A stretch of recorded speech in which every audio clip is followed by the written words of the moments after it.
In the beginning, Earth was seen as nothing more than a small blue planet on the edge of the galaxy. To the great alien empires, it was almost invisible, a speck of dust compared to their vast star systems and endless fleets. The Galactic Council, the place where the most powerful species met, listed every known world in their archives. Earth was given a simple mark beside its name: harmless. To them, humans were no more threatening than animals. They had no starships, no advanced weapons, not even the ability to travel far from their own sun. Their wars, their history, their inventions all looked childish when compared to civilizations that had ruled the stars for thousands of years. Aliens came to Earth in secret just to see this curious little world. Some scientists watched humans the way people might watch ants crawling over the ground. They laughed at the way humans fought wars with bullets and steel when the galaxy had long since moved to energy shields and plasma weapons. Others made notes about human society, marking down how humans built cities, how they worked, and how they dreamed.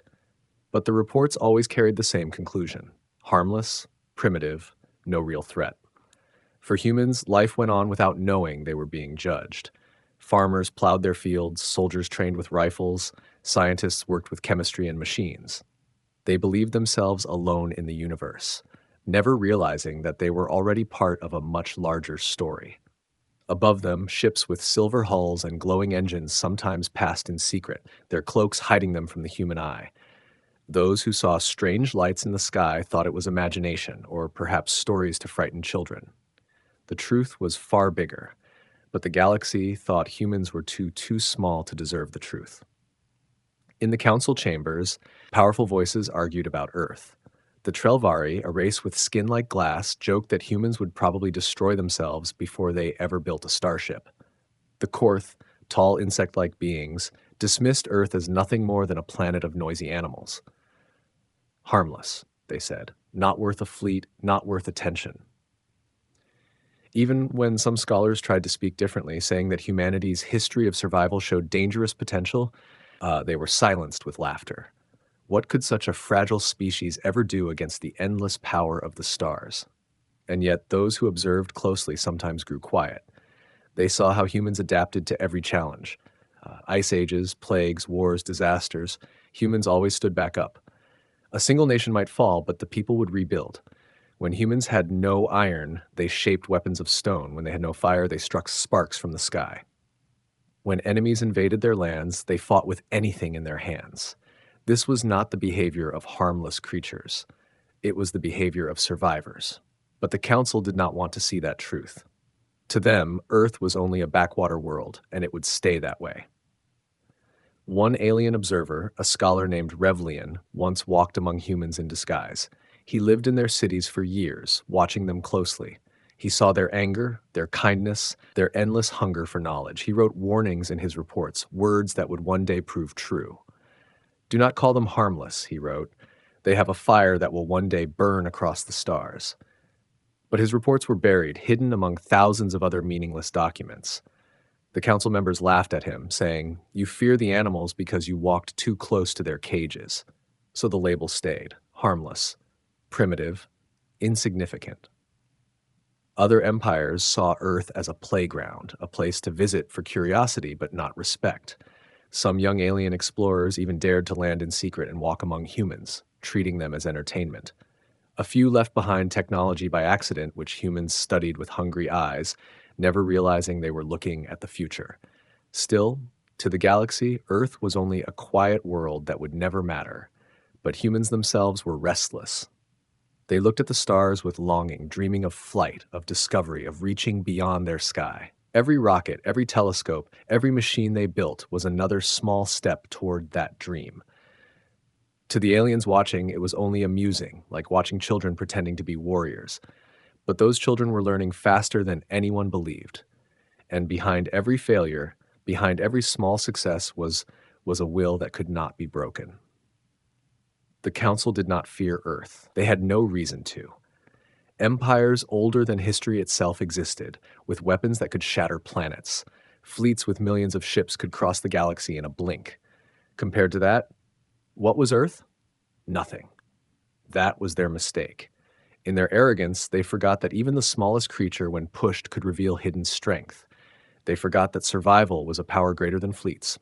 They forgot that history's greatest fires often began with a spark too small to notice. Humans went on, unaware of the label placed upon them. They did not know they were considered harmless. But the truth was simple: humanity was never harmless. They were dangerous, even if the galaxy could not yet see it. Every moment of their history, every struggle, every victory was shaping them into something greater, something the stars themselves would one day fear. And the label of harmless, written so casually by the Council, was the first and greatest mistake the galaxy ever made. Even though the Galactic Council had written Earth off as harmless, something different was happening on the small blue planet. Humans were not content to stay the same. Every year they learned something new. Every decade they pushed themselves further, and every century they turned weakness into strength. Where other species advanced slowly and carefully, humans advanced quickly, often recklessly, but always moving forward. What aliens saw as primitive was, in truth, a foundation of creativity and stubbornness unlike anything in the galaxy. When alien observers compared notes, they noticed something strange. A human might look at a broken machine, and instead of throwing it away, they would fix it, or change it, or use it in a way never intended. Their cities were full of inventions born out of desperation. If they lacked resources, they found substitutes. If one method failed, they tried 10 more. Unlike the ancient star empires, bound by tradition and strict knowledge, humans were never afraid to experiment. To the Council, this looked chaotic. To those who studied closely, it looked dangerous, a dangerous kind of intelligence that did not wait for permission. Some alien explorers left technology behind by accident. A crashed probe, a damaged scanner, a piece of armor lost in the dirt. Humans found these fragments. They could not understand all of it, but they learned quickly. A single shard of alien alloy could inspire new metals. A broken engine could teach humans about energy they had never imagined. They were like children finding toys from the future. But these children did not just play with them. They studied, copied, and improved. What took alien species centuries to perfect, humans could mimic in decades. While the galaxy dismissed Earth, humans were already dreaming of the stars. They built rockets, crude and simple, but strong enough to leave their world. They built machines that could see distant galaxies, sending signals deep into space. Each small step made aliens laugh, but each small step was also a warning. Humans were climbing far faster than anyone believed. The Council told itself that humans would take thousands of years to catch up. In reality, humanity was already catching up in a single lifetime. Some alien scholars tried to argue. They pointed to human history filled with wars, inventions, and survival. They warned that a species capable of turning every hardship into growth could not be harmless. But powerful voices in the Council mocked them. They said humanity's technology was still far behind, their weapons no more than toys. They argued that without starships, without fleets, humans would never matter. But the mistake was clear. They measured humanity by technology, not by will. And the will of humanity was something the galaxy did not understand. On Earth, that will showed itself in countless ways. When diseases struck, humans made cures in record time. When disasters destroyed cities, they built them again, stronger. When their own wars tore nations apart, they rebuilt even while burying their dead. Each tragedy became a lesson. Each mistake became an improvement. To outsiders, this endless rebuilding seemed normal, unremarkable. To those who paid attention, it was terrifying. Humans did not just survive, they adapted, and they adapted faster than any other species had ever done. The Zorath Dominion, one of the proud empires near Earth, laughed at these changes. They told their young soldiers that Earth was weak, that humans were no more than clever animals. To them, Earth was a planet to be conquered easily. But among alien scientists, quiet whispers grew. They noticed how humans had gone from spears to nuclear fire in a heartbeat of galactic time. They noticed how humans turned ideas into weapons faster than logic could explain. And they noticed something even stranger. Humans worked best under pressure. The more they were challenged, the stronger they became. In their cities, human scientists debated fiercely, sometimes screaming at each other over theories. To other species, this chaos looked foolish. But from that chaos, breakthroughs were born. While aliens spent centuries in harmony, humans spent decades in argument, and from those arguments came discoveries no one expected. The Council believed that order was strength. They did not realize that for humans, disorder was strength. Creativity came from conflict, from struggle, from never accepting the easy answer. Those who visited Earth in disguise sometimes returned shaken. They saw how humans treated obstacles not as endings, but as puzzles to be solved. They saw how, even in poverty, a human child could take scraps of metal and wood and build something new. They saw how soldiers, faced with certain death, still fought with fury, as if hope itself was a weapon. And they saw how humans believed deeply that tomorrow could always be better than today. That belief, so simple, was the heart of their hidden strength. But the Council was blind. They had grown comfortable in their power, safe in their fleets, proud of their ancient knowledge. They did not understand what it meant to be desperate, to be hungry, to fight for survival every day. Humans understood it well. Their entire history had been built on it. From the caves to the cities, from fire to engines, humanity had risen because they refused to stop. That refusal was invisible to the Council, but it was the secret that would change everything. When the time came when an empire finally decided to test Earth's weakness, they would discover the truth. Humanity was not harmless. Humanity had hidden strength, born not from technology, but from spirit. And once that strength was forced into the light, the galaxy would never laugh again. The Zorath Dominion had long searched for easy victories to train their young soldiers. Their empire stretched across hundreds of worlds, and they ruled with fear and cruelty. To them, humans were nothing more than weak creatures living on a forgotten planet. When the Council declared Earth harmless, the Zorath laughed. For their war academies, Earth looked perfect, a world with no fleets, no shields, and no allies. It was supposed to be a simple lesson in domination. The decision was made quickly. A fleet of Zorath cadets, escorted by seasoned commanders, set their course for Earth. The invasion was treated like a game, a chance for inexperienced soldiers to practice before real wars. In their arrogance, the Zorath did not prepare carefully. They expected no resistance, only a few weeks of destruction before humans surrendered. On their ships, the young soldiers laughed about what kind of trophies they would take back from the animal world. When their ships first entered orbit, panic swept across Earth. The skies filled with fire as alien warships blotted out the stars. Governments tried to communicate, but the Zorath sent no answers, only demands. They broadcast a simple message: submit to the Dominion or be erased. For the first time, humanity realized they were not alone in the universe, and their first contact was an enemy. Cities shook under the first strikes. Energy beams tore through buildings, and humans stared in horror at weapons they had never imagined.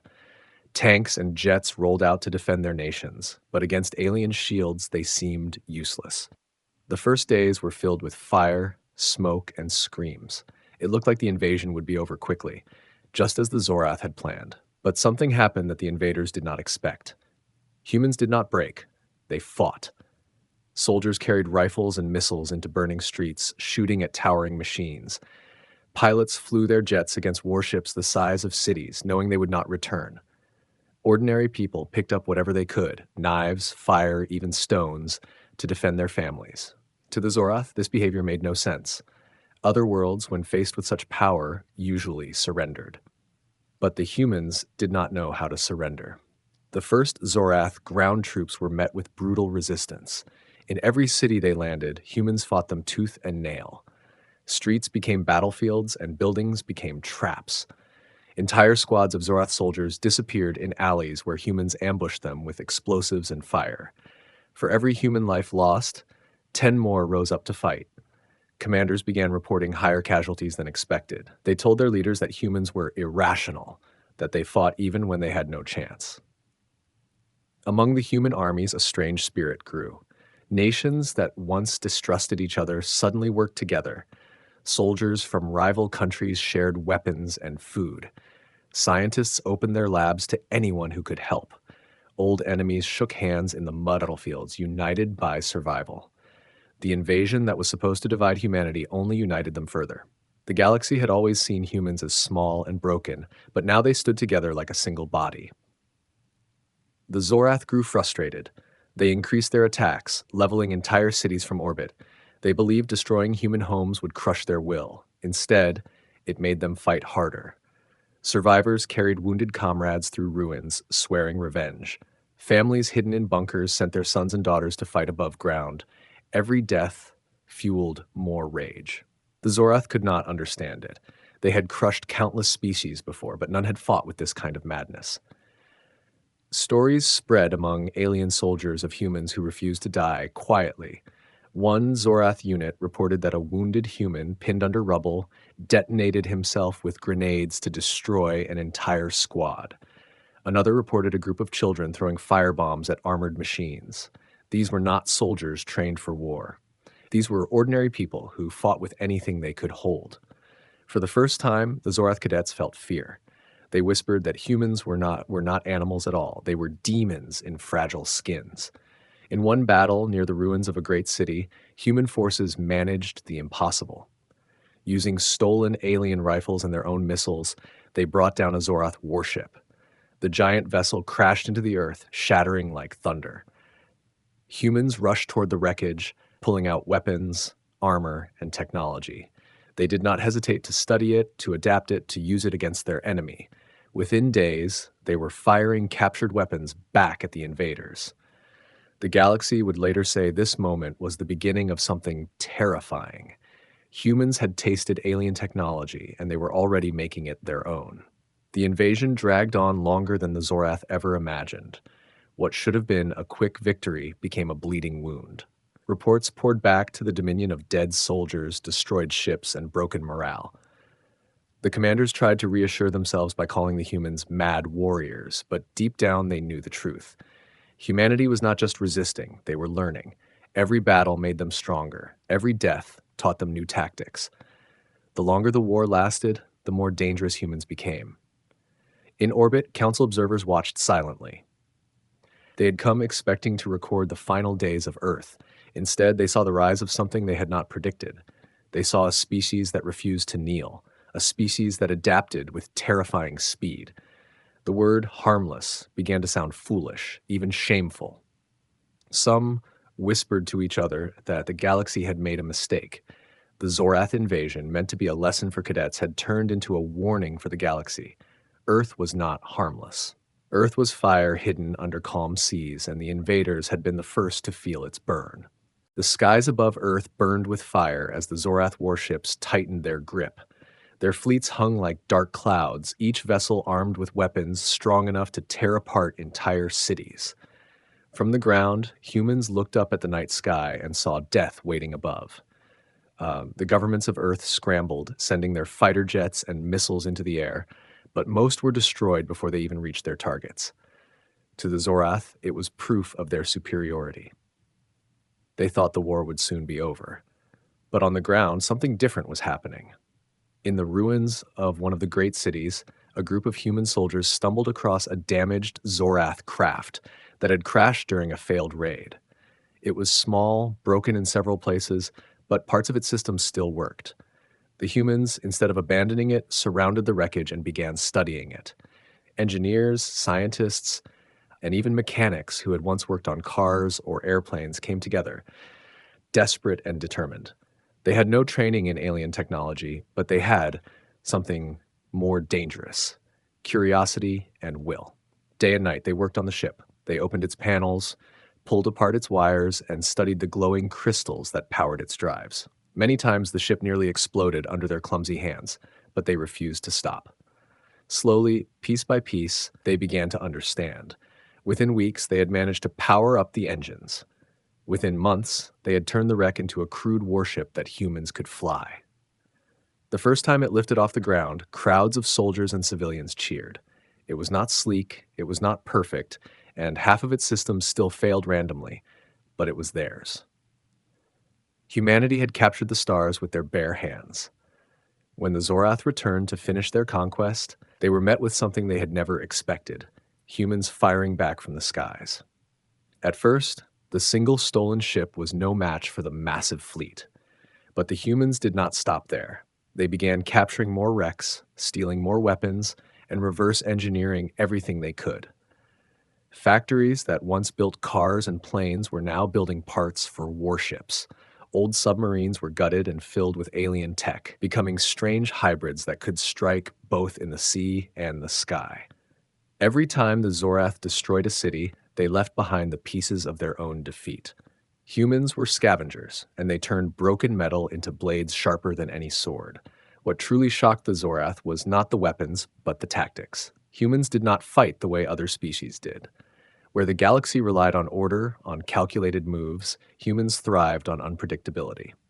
A human pilot would dive straight at a battleship, ignoring all fear of death, then veer off at the last second, luring the enemy into a trap. Small human ships would pretend to retreat, only to circle back and strike the engines of a warship. Some even attached explosives to themselves and rammed into larger vessels, willing to sacrifice their lives to bring down giants. The galaxy called them reckless. The Zorath called them insane. But those insane moves worked. Slowly, impossibly, human fleets began to win battles. One night over the Atlantic skies, the first great turning point came. Dozens of human-modified ships, built from scraps and alien wreckage, launched into space to face a Zorath squadron. The enemy laughed at the sight of the strange human vessels, patched together with wires hanging and metal plates barely holding. But laughter turned into screams when the humans attacked. They fought in ways the Zorath could not predict, spinning their ships in wild maneuvers, hiding in clouds, even plunging dangerously close to Earth's atmosphere to shake off pursuit. The Zorath fleet, confused and overwhelmed, suffered heavy losses.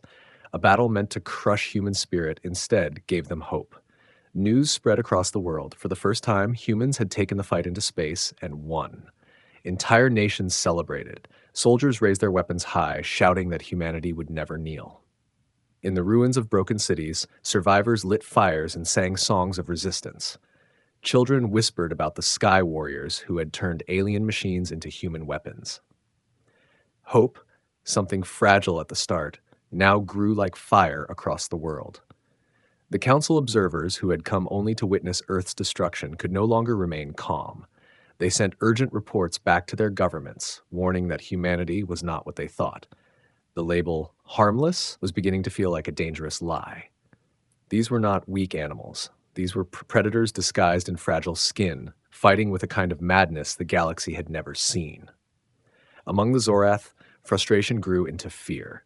Their commanders had underestimated humanity. Every battle they fought only taught the humans more. Every weapon they used was soon copied or turned against them. The longer the war lasted, the stronger humanity became. This was not a training exercise anymore. It was a disaster. Yet the Dominion's pride would not allow retreat. They sent more fleets, larger armies, determined to crush the humans before the rest of the galaxy noticed their failure. On Earth, however, there was no fear left. Humanity had already crossed the line. They had tasted the skies, and they would not give them up. In secret underground bunkers and ruined factories, humans built more ships. Some were sleek, some were ugly, but all carried the spirit of survival. Every pilot who climbed aboard knew they might never return, yet still they flew. Every engineer who wired alien weapons onto human frames knew they might explode, yet still they built. It was not just war anymore, it was defiance, a statement to the stars that Earth would never bow. The Battle of the Skies was more than just victory. It was the moment humanity stopped being prey and became hunters. The galaxy had watched a fragile species rise from dirt and fire to challenge an empire among the stars. For the first time, whispers spread beyond the council chambers, whispers that would echo across empires. If humans could do this with scraps, what would they do with real power? Smoke still rose from ruined cities, and the ground trembled from the battles fought across Earth. The Zorath fleets believed humanity would finally bend, that the fire in their hearts would die under endless bombardment. Yet what they witnessed was something no empire expected. Instead of falling apart, humans came together in a way that shocked even themselves. Nations that had fought wars for centuries suddenly fought side by side. Old enemies became allies overnight. On Earth, unity had always been fragile, but under the shadow of extinction, it became unbreakable. Leaders from across the world met in underground bunkers, their faces lit by flickering lamps and the glow of stolen alien screens. They put aside arguments about borders, wealth, and power. Every decision now carried a single goal: survival. Scientists who had once competed for patents now shared every discovery freely. Engineers from different nations worked shoulder to shoulder, building weapons out of scrap metal and alien wreckage. Soldiers from rival armies stood in the same trenches, passing food and ammunition to each other. Humanity, for the first time in history, acted as one. The Zoroth could not understand this. In their empire, unity came from fear and chains. They ruled by crushing resistance, and their armies obeyed out of fear of punishment. But humans did not obey from fear. They fought with something stronger: love for their families, loyalty to each other, and a desperate desire to protect their world. Every time a city fell, the survivors carried their grief as fuel. Every time a soldier died, 10 more took up his weapon. The harder the Zoroth pushed, the stronger humanity became. In one ruined city, a group of survivors, half-starved and armed with nothing more than knives and stolen rifles, stood against a squad of alien soldiers. They had no chance of winning, but they refused to leave. When the aliens advanced, they were met with explosions and ambushes from windows and sewers. By the time the battle ended, every human fighter lay dead, but the Zoroth squad had been destroyed as well. The message spread quickly across Earth. No one would give up, not until the last breath. Human scientists began unlocking alien secrets faster than anyone thought possible. They worked in labs hidden deep underground, guarded by soldiers who swore to protect them with their lives. In weeks, they had cracked parts of the alien energy cores. In months, they were building weapons that fired beams of light. Factories once used for making cars and electronics now forged weapons powerful enough to tear through alien armor. Even children contributed, carrying supplies, gathering scrap, and keeping the fires of resistance alive. The council observers who once mocked Earth began to whisper in awe. They watched as the fragile species they had called harmless turned every wound into strength. Where other worlds would have fractured into rebellion and chaos, humanity had done the opposite. They had united. A historian from the council wrote in his report, "This is their greatest weapon, not their technology, not their armies, but their unity. If they survive this war, they will rise higher than anyone can imagine." One night, over the ruins of Asia, a fleet of human-modified ships gathered in secret. Pilots from different nations shook hands before launching into the sky. Some could not even speak the same language, but they understood each other's purpose. Their mission was to strike at a Zoroth command ship orbiting above. The plan was reckless, almost suicidal. Yet the humans carried it out with precision, born of desperation. Dozens of ships engaged the enemy, flying in chaotic patterns that confused the alien fleets. They dived through storms, used mountains for cover, and even rammed their ships into enemy shields to weaken them. By the time the smoke cleared, the Zoroth command ship burned in orbit, breaking apart as its wreckage fell through the atmosphere. Humanity had destroyed one of the most powerful symbols of alien might. Across Earth, hope spread like wildfire. For the first time, people began to believe they could win. Mothers told their children that humanity would see the stars as free people, not as slaves. Soldiers swore oaths not just for their nations, but for Earth itself. The word human became more powerful than any flag or border. It meant survival. It meant unity. The Zoroth grew desperate. They brought in more fleets, larger armies, determined to crush the resistance once and for all. Yet their soldiers fought with less conviction now. Rumors spread through their ranks about the madness of humans, about how they never gave up. Some whispered that the humans were not ordinary prey, but something worse, something the galaxy had never faced before. Fear began to eat at their discipline. Meanwhile, humanity's unity only deepened. Underground, leaders began calling themselves the Earth Council, a name chosen in defiance of the Galactic Council that had mocked them. They promised their people that humanity was no longer fighting only for survival, but for a future where no alien empire could ever call them harmless again. They dreamed not only of defending Earth, but of someday carrying the war to the stars themselves. And so, in the middle of fire and ruin, something new was born. Humanity, once divided by countless differences, stood together as a single people. Their unity was not forged in peace, but in blood and sacrifice. The galaxy watched in silence, realizing the truth too late. The humans were not just survivors. They were builders, fighters, dreamers, and now they were united. That unity was more terrifying than any weapon, because a species that stands together cannot be broken, and the galaxy was about to witness just how far humans would go when united by a single cause. The Zorath commanders, humiliated by their losses, decided to use weapons that even other empires feared. They no longer treated Earth as a simple exercise.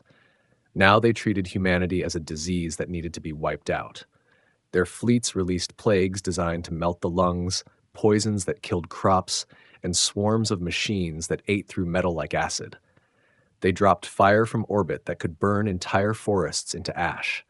Some even used mind control devices that twisted human thoughts, trying to turn soldiers against their own people. To the Zorath, these tools had always brought quick victories, but against humanity, nothing worked the way it should. When the plagues struck, doctors and scientists worked without rest. Laboratories hidden under mountains or buried deep underground became the front lines. Human scientists who had studied diseases for centuries cracked alien viruses faster than expected. Some even took the plagues and turned them back against the invaders, altering their structure until Zorath soldiers fell ill instead. Hospitals were built in caves, schools turned into clinics, and every hand that could hold a needle or bandage joined the fight. Instead of breaking humanity, the plagues became proof of their stubborn strength.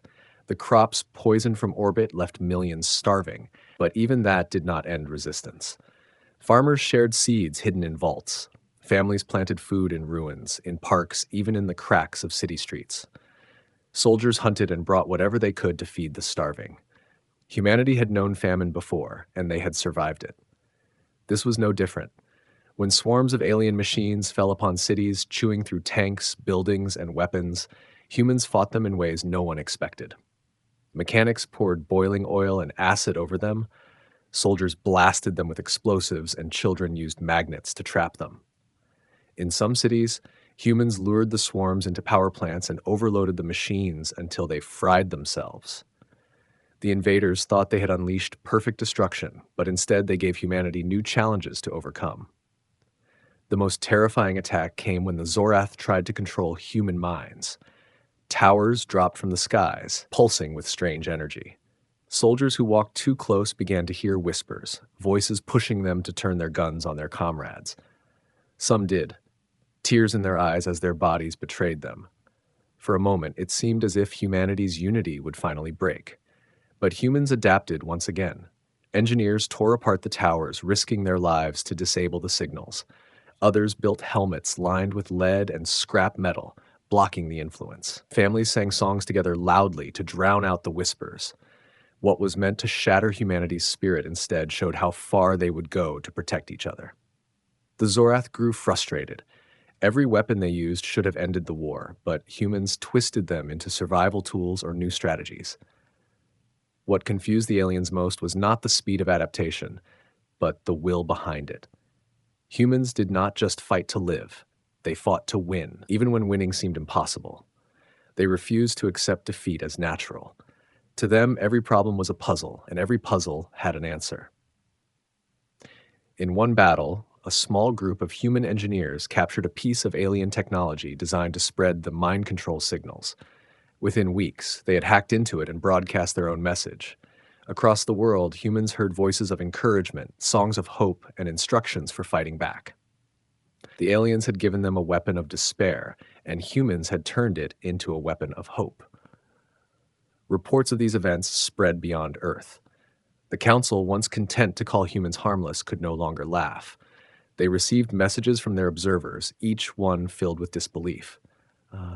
They should be dead, one report read. They should have fallen months ago, but instead they rise stronger after every strike.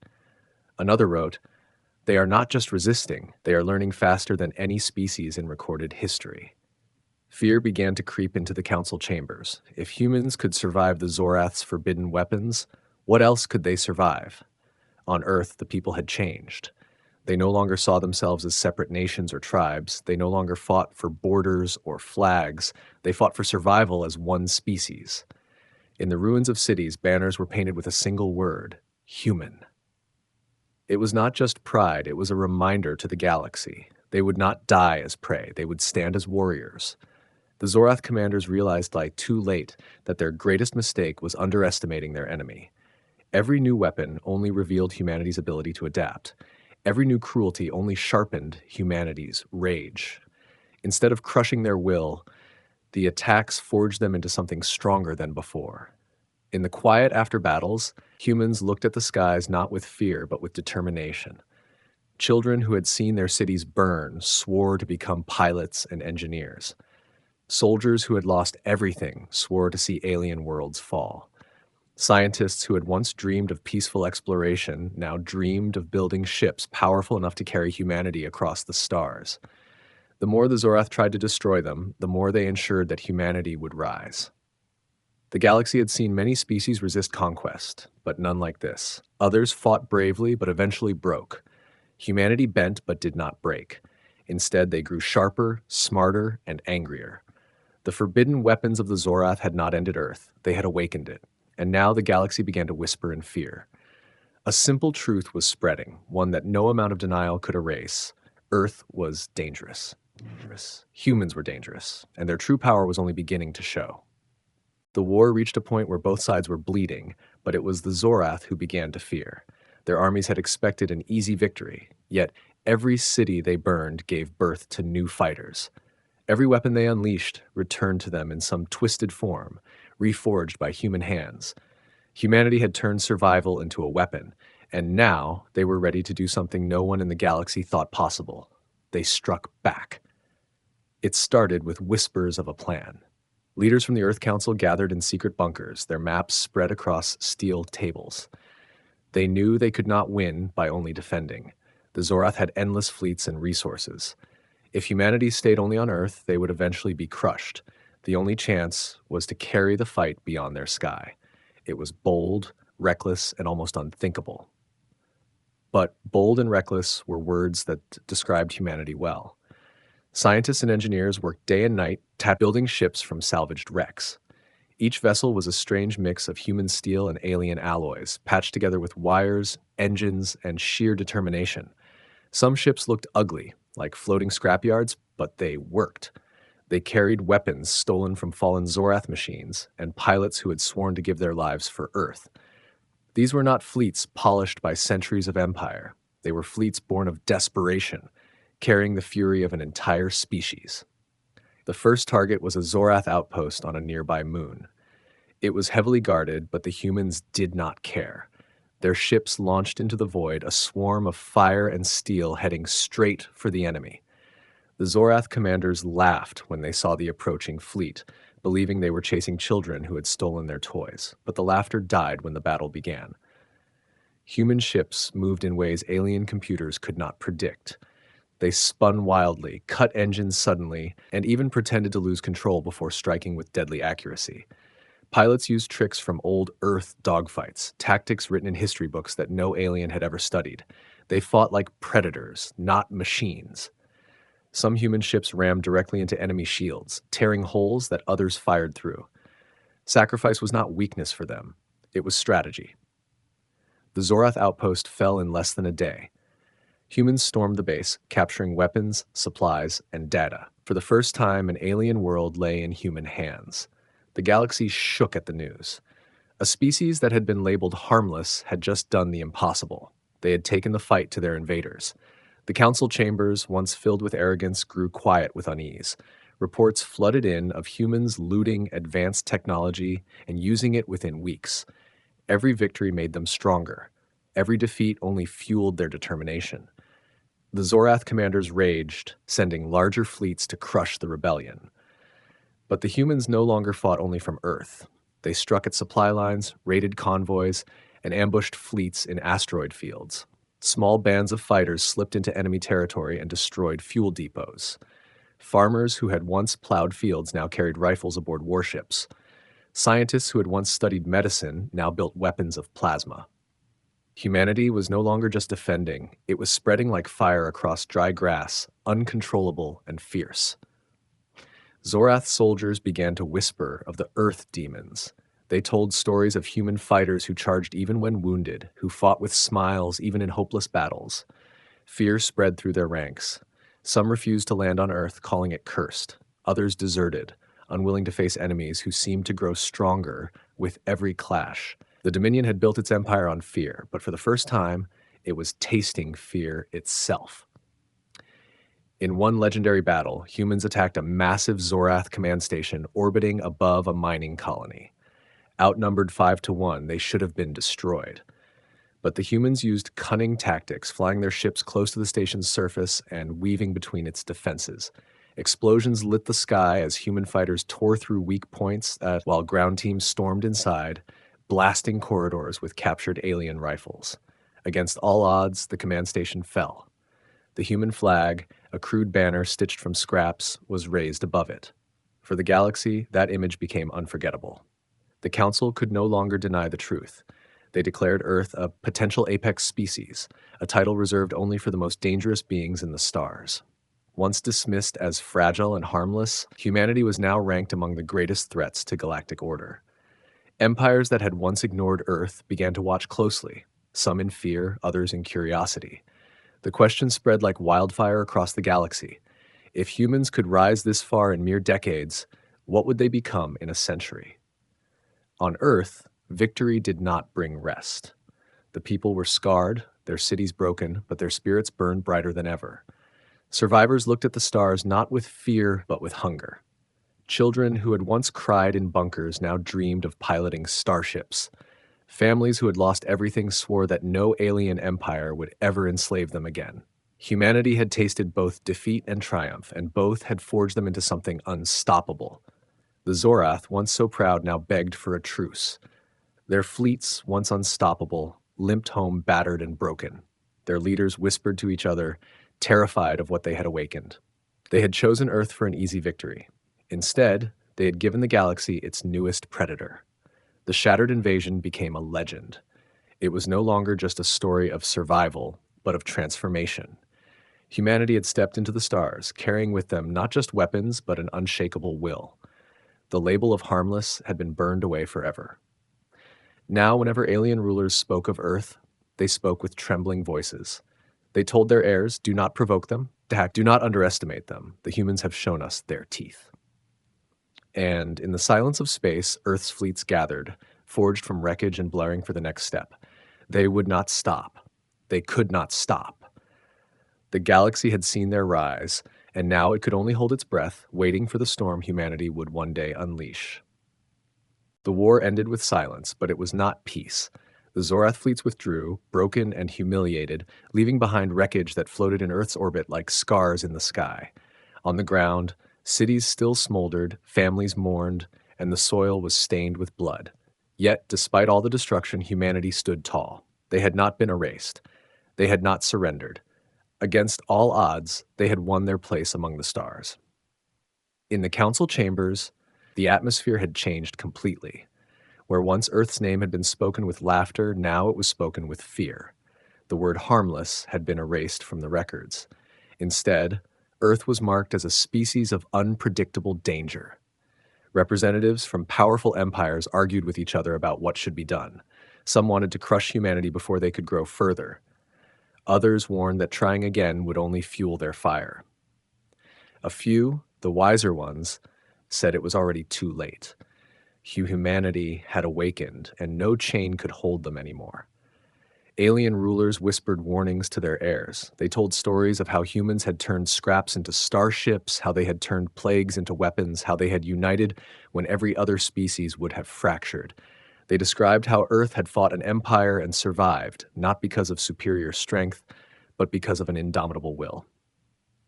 To them, humans were no longer weak prey. They were predators waiting for their moment. On Earth, life slowly began to rebuild. Rubble was cleared from ruined streets, farms were planted in scorched soil, and families began to piece their lives back together. But there was something different in the air, something that had never been there before. Humanity no longer saw the sky as unreachable. The stars were not distant mysteries. They were the next battlefield, the next frontier, the next destiny. Children who had hidden in bunkers during bombardments grew up drawing starships in the dirt, dreaming of joining the fleets their parents had built. Soldiers who had once fought with rifles now trained with alien plasma rifles, preparing for the wars that would surely come. Scientists who had spent sleepless nights hacking alien technology now worked openly, building faster ships, stronger weapons, and shields to defend their planet. Earth was no longer isolated. Earth was a forge, and the fire inside it had been lit forever.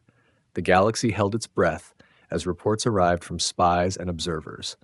Humanity was advancing faster than anyone predicted. In a single generation, they had gone from rockets and steel planes to plasma cannons and warp engines. Alien scholars who studied them shook their heads in disbelief. One wrote, "They move like a storm. Every time they fall, they rise higher. Every time they lose, they return stronger. If they are this dangerous now, what will they be in 100 years?" The council tried to contain the fear by spreading lies. They told their citizens that humanity was still fragile, that they had only won through luck. But rumors always escaped. Stories of human victories spread from system to system. Merchants whispered of Earth warriors who fought like madmen. Soldiers told tales of humans who laughed in the face of death. Ordinary aliens began to speak the word human with caution, as if the very sound carried danger. Meanwhile, Earth's leaders did not boast or claim glory. They knew the truth. The galaxy would never forgive their defiance. Enemies were watching, waiting for weakness. The humans had won one war, but many more would come. So they prepared. Factories ran day and night. Training camps filled with young recruits eager to fight. Spaceports rose from ruined cities, their towers glowing as new ships took shape. Humanity was no longer building just for defense. They were building for expansion. Among the survivors, a quiet pride grew. For the first time in history, there was no us and them. There was only human. Flags still waved, nations still existed, but above them all was a greater banner, the survival of their species. They had fought together, bled together, and triumphed together. That unity could not be erased. It was carved into their very identity. The Zorath Dominion, broken and humiliated, licked its wounds in silence. Their commanders refused to speak of Earth, ashamed of their failure. But their soldiers knew the truth. They had seen the eyes of humans up close, eyes that burned with fury, eyes that did not yield. They knew humanity would come again, not as victims, but as conquerors, if threatened. The Dominion, once feared across galaxies, now carried the shame of being the first empire to be beaten by those once called harmless. And so the galaxy waited. Empires reinforced their borders, councils debated in fear, armies trained harder, always whispering the same warning, "If the humans rise, we are not ready." For the first time, the galaxy was not united in pride, but in terror of a species they had once ignored. On Earth, under the same blue sky where it all began, people looked upward with determination. They had buried their dead, rebuilt their homes, and healed their wounds. But in their hearts, they carried the memory of fire raining from the skies, of alien fleets burning their cities, of the laughter that had called them harmless. They would never forget. And when the time came, when the stars finally opened wide, humanity would step forward not as prey, not as children, not as victims, but as equals, or perhaps something even greater. The galaxy had tried to erase them, but instead it had revealed their strength. The galaxy had tried to frighten them, but instead it had awakened their courage. Now, in every council chamber, in every palace of alien rulers, in every academy of young cadets, one sentence was repeated with uneasy voices: "Do not provoke the humans." For Earth had proven a truth that could never again be denied. Humanity was never harmless. They were the storm, and the galaxy would forever tremble at their coming.